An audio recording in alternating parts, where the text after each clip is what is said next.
আল কোরআনের গুরুত্ব কতটুকু? কোরআন না থাকলে আমাদের কি কি সমস্যা হতো, আজকের এই ভিডিওতে মিজানুর রহমান আজহারী তুলে ধরবেন। যে টপিকটা নিয়ে আমি কথা বলবো সেটা হচ্ছে the way Quran guides humanity. Quran যেভাবে আমাদেরকে পথ দেখায়, কোরআন যেভাবে আমাদেরকে ইনস্ট্রাকশন দেয়, কিভাবে কোরআন আমাদেরকে গাইড করে, এই টপিকটা নিয়ে কথা বলবো। তবে শুরুতেই কালামুল্লাহ মাজিদের একটি আয়াত তেলাওয়াত করেছে যেখানে আল্লাহ তাআলা কোরআনের 4টি ফিচার একসাথে উল্লেখ করেছেন। আল্লাহ তাআলা কোরআনকে এই আয়াতে বলেছেন যে ওয়ানাজ্জালনা আলাইকাল কিতাবা তিবয়ানান লিকুল্লি শাই।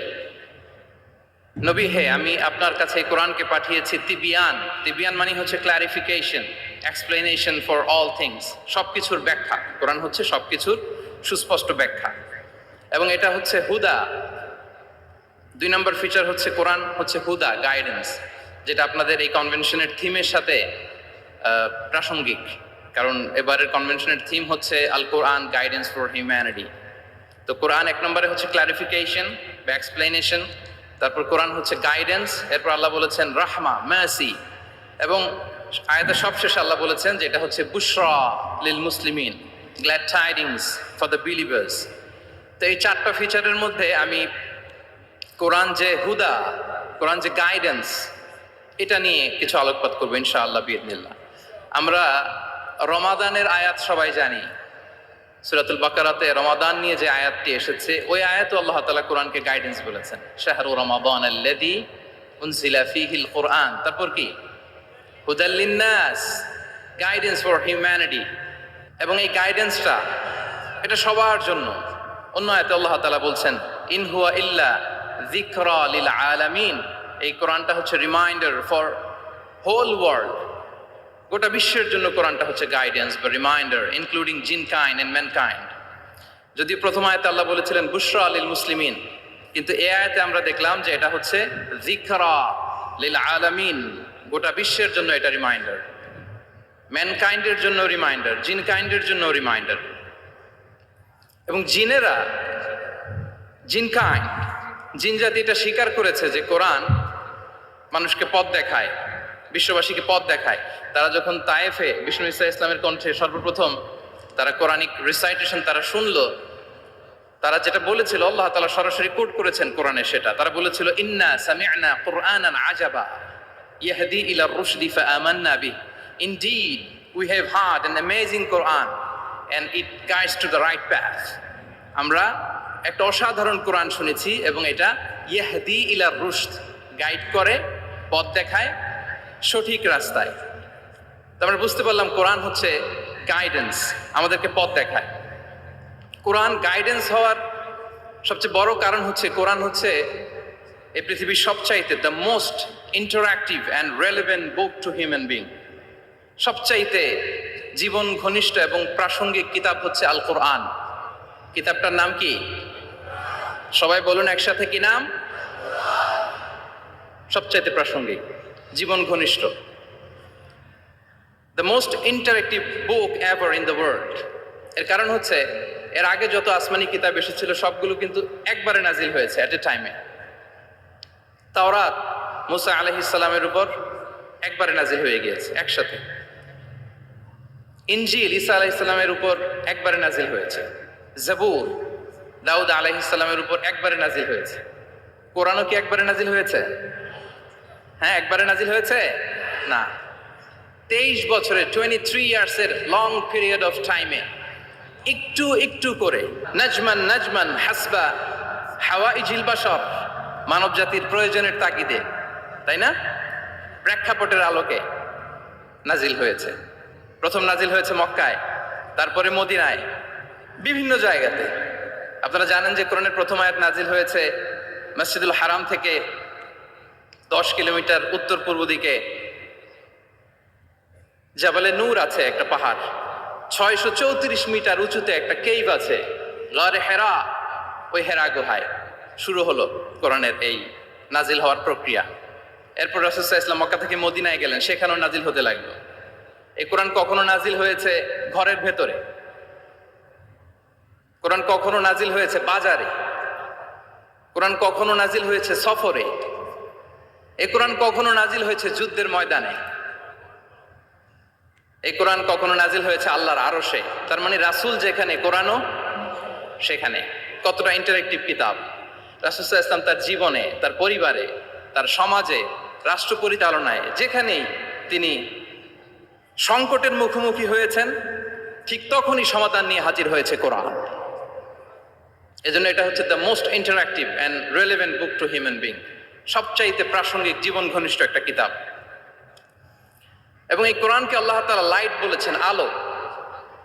ওয়া আনজালনা ইলাইকুম নূরাম মুবিনা, নবী হে, আপনার কাছে আমি লাইট পাঠিয়েছি। কোরআন এটা আলো, কারণ পথ দেখাতে হলে তো লাইট লাগবে।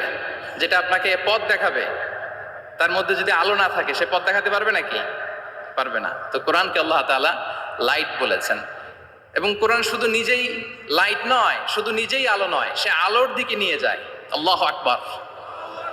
আলিফ লাম রা, কিতাবুন আনজালনাহু ইলাইকা লিতুখরিজান নাসা মিনাল যুলুমাতি ইলান নূর।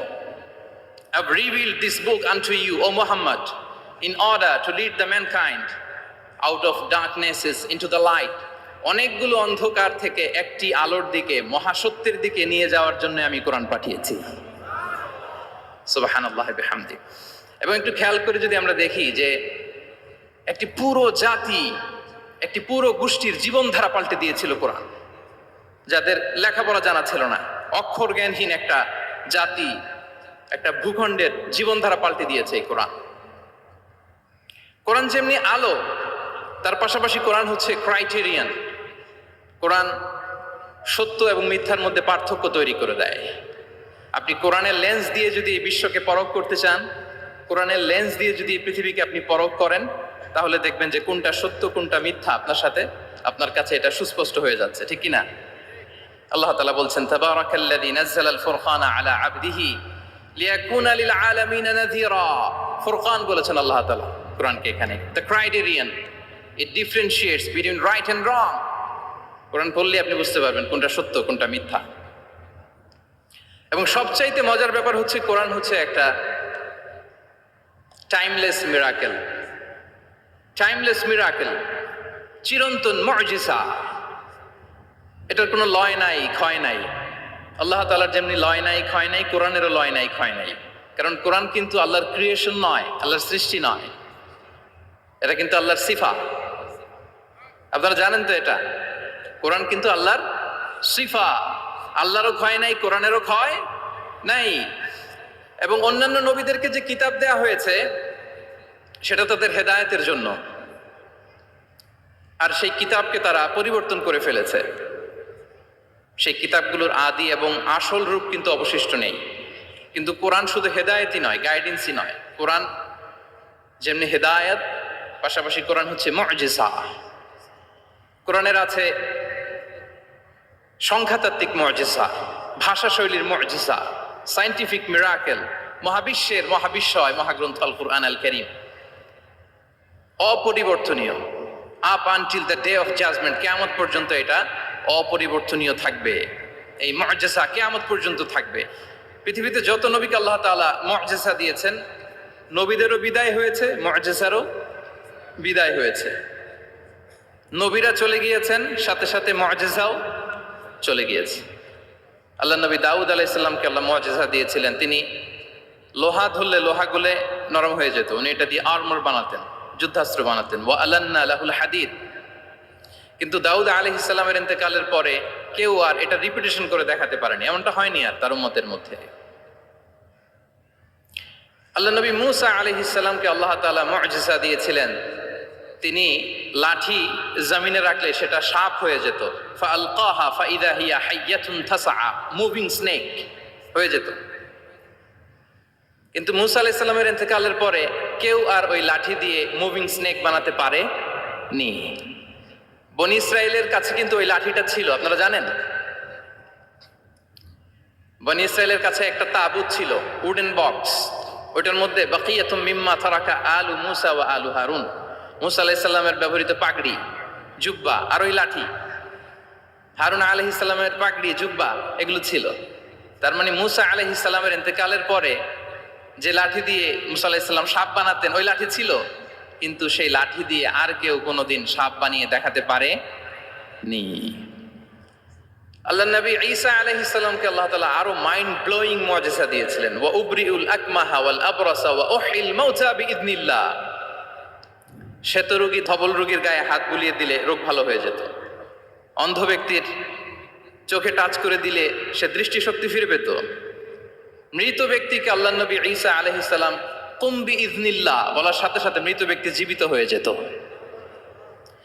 কিন্তু এই নবী আলাইহিমুস সালামদের বিদায় যখন ঘটেছে, সাথে সাথে তাদের মুআজিজারও বিদায় হয়েছে।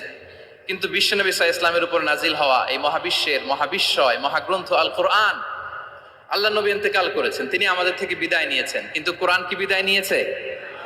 আওয়াজ করে সবাই বলতে হবে, কোরআন কি বিদায় নিয়েছে? কিয়ামত পর্যন্ত থাকবে।